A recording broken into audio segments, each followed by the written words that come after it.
एक random OTP, सिर्फ 6 digits, और उस एक मैसेज ने मेरी पूरी लाइफ चेंज कर दी। सच बोलूं, अगर उस रात मैंने वो ओटीपी शेयर नहीं किया होता तो शायद मुझे कभी प्यार ही नहीं होता। रात के ऑलमोस्ट 11:47 हो रहे थे। मैं अपने रूम की लाइट्स ऑफ करके बेड पर पड़ा था, एक हाथ में फोन और दूसरे हाथ में हाफ फिनिश्ड कॉफी। बाहर हल्की बारिश हो रही थी और मैं बस इंस्टाग्राम रील्स स्क्रॉल कर रहा था बिना किसी रीजन के। तभी अचानक मेरे व्हाट्सएप पर एक अननोन नंबर से मैसेज आया, हे प्लीज ओटीपी भेज दो जल्दी। मैंने मैसेज देखा और इग्नोर कर दिया, क्योंकि ऑनेस्टली आजकल अननोन नंबर्स पर ट्रस्ट करना स्टूपिड लगता है। पर एग्जैक्टली 10 सेकंड बाद मेरे फोन पर उसी नंबर का कॉल आया।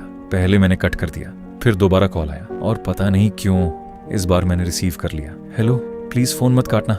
उसकी आवाज थोड़ी पैनिक में थी पर बहुत सॉफ्ट भी। एक्चुअली मैंने गलती से तुम्हारा नंबर डाल दिया था लॉगिन करते वक्त और ओटीपी तुम्हारे पास चला गया। मैं 2 सेकंड्स तक चुप रहा, फिर मैंने कैजुअली बोला, स्कैम तो नहीं है ना? वो हंसी, और उसकी हंसी पता नहीं क्यों सीधा दिल तक लगी। काश स्कैम होता, कम से कम इतनी टेंशन तो नहीं होती, उसने कहा। उस वक्त मुझे बिल्कुल आइडिया नहीं था कि ये छोटी सी कन्वर्सेशन मेरी लाइफ का बिगेस्ट टर्निंग पॉइंट बनने वाली है। मैंने वो ओटीपी टाइप किया और सेंड कर दिया। 2 मिनट बाद उसका रिप्लाई आया, थैंक यू स्ट्रेंजर।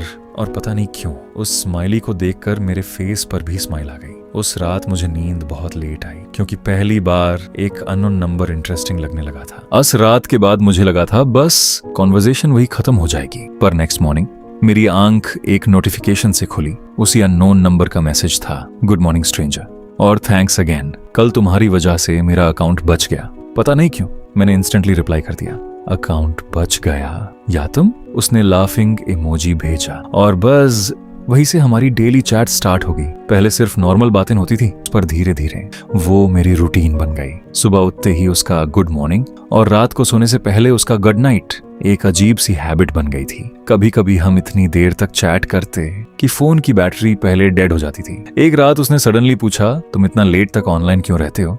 मैंने थोड़ा जोक में बोला, शायद किसी का वेट करता हूँ। वो कुछ सेकंड्स तक ऑनलाइन रही, टाइपिंग भी आया, फिर उसका मैसेज आया। मे बी उस मैसेज के बाद पता नहीं क्यों मेरे फेस पर ऑटोमेटिकली स्माइल आ गई। अब मुझे उसकी नोटिफिकेशंस का वेट रहता था। कॉलेज बोरिंग लगता था पर उसके मैसेजेस एक्साइटिंग। कभी कभी मैं सिर्फ उसे बात करने के लिए ऑनलाइन रहता और फनी थिंग ये थी, मुझे उसका फेस तक नहीं पता था, ना कोई फोटो। फिर भी उसकी हर बात फेमिलियर लगती थी, जैसे मैं उसे बहुत पहले से जानता हूँ। एक दिन उसने कहा, कभी कभी लगता है तुम मेरे बहुत क्लोज हो, और उस मोमेंट मुझे रियलाइज हुआ ये सिर्फ रैंडम चैट्स नहीं रहे, मैं उस अननोन नंबर से स्लोली अटैच हो रहा था। अब हमारी चैट सिर्फ गुड मॉर्निंग और गुड नाइट तक लिमिटेड नहीं थी, हम लिटरली हर बात शेयर करने लगे थे। मेरा दिन कैसा गया, उसका मूड कैसा है, किस बात ने उससे हर्ट किया, सब कुछ।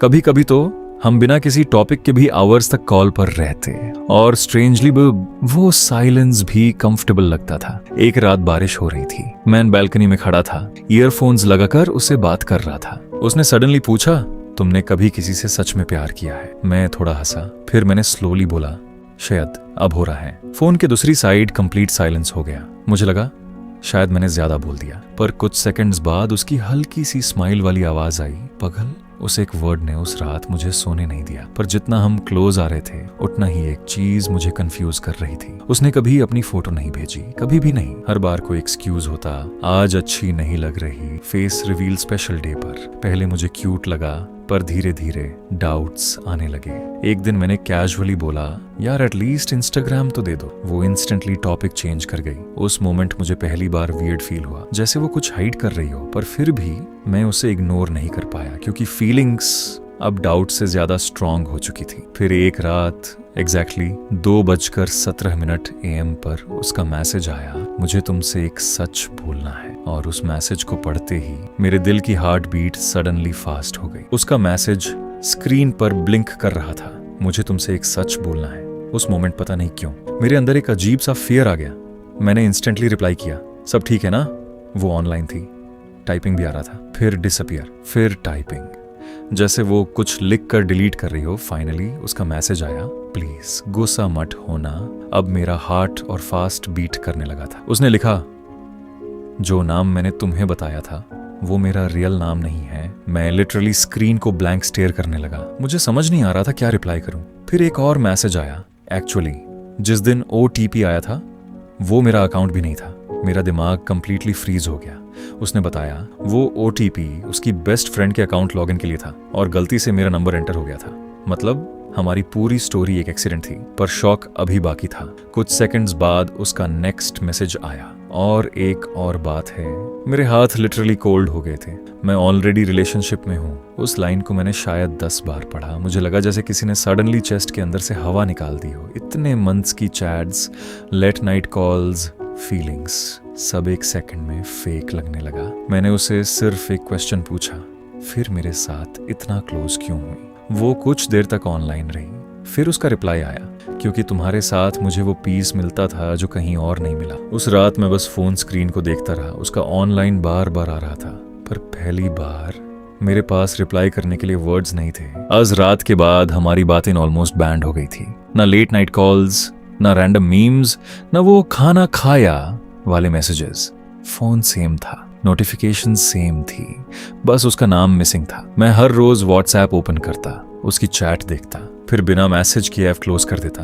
और सच कहूं, मुझे उसकी आदत हो चुकी थी। 2 वीक्स तक हम दोनों कंप्लीटली साइलेंट रहे। फिर एक रात एग्जैक्टली 11:47 PM पर मेरा फोन वाइब्रेट हुआ। उसका मैसेज था बहुत छोटा सा, can we talk one last time. मेरा हार्ट इंस्टेंटली फास्ट बीट करने लगा। मैं कुछ सेकंड्स तक स्क्रीन को देखता रहा, फिर मैंने सिर्फ रिप्लाई किया। उसने लिखा, पता है शायद हम गलत तरीके से मिले थे। एक रॉन्ग OTP, एक एक्सीडेंटल टेक्स्ट, पर जो भी था फेक नहीं था। मेरी आंखों के सामने हमारी पूरी चैट्स फ्लैश होने लगी। उसकी हंसी, उसके वॉइस नोट्स, वो रैंडम मिडनाइट टॉक्स, सब कुछ। फिर उसका फाइनल मैसेज आया। गलत OTP था, पर फीलिंग्स रियल थी। उसके बाद कुछ सेकंड्स तक वो ऑनलाइन रही, जैसे शायद मेरे रिप्लाई का वेट कर रही हो, पर इस बार मैं कुछ लिख ही नहीं पाया। और suddenly last seen today at 11:52 PM बस। उसके बाद उसका नंबर परमानेंटली स्विच्ड ऑफ आने लगा। ना DP, ना स्टेटस, ना ऑनलाइन। जैसे वो मेरी लाइफ में आई भी थी सिर्फ जाने के लिए। आज भी जब कभी किसी ऐप का OTP आता है, मैं 2 सेकंड्स के लिए रुक जाता हूँ, क्योंकि दुनिया के लिए OTP सिर्फ 6 डिजिट्स होते हैं, पर मेरे लिए वही मेरी सबसे खूबसूरत लव स्टोरी थी।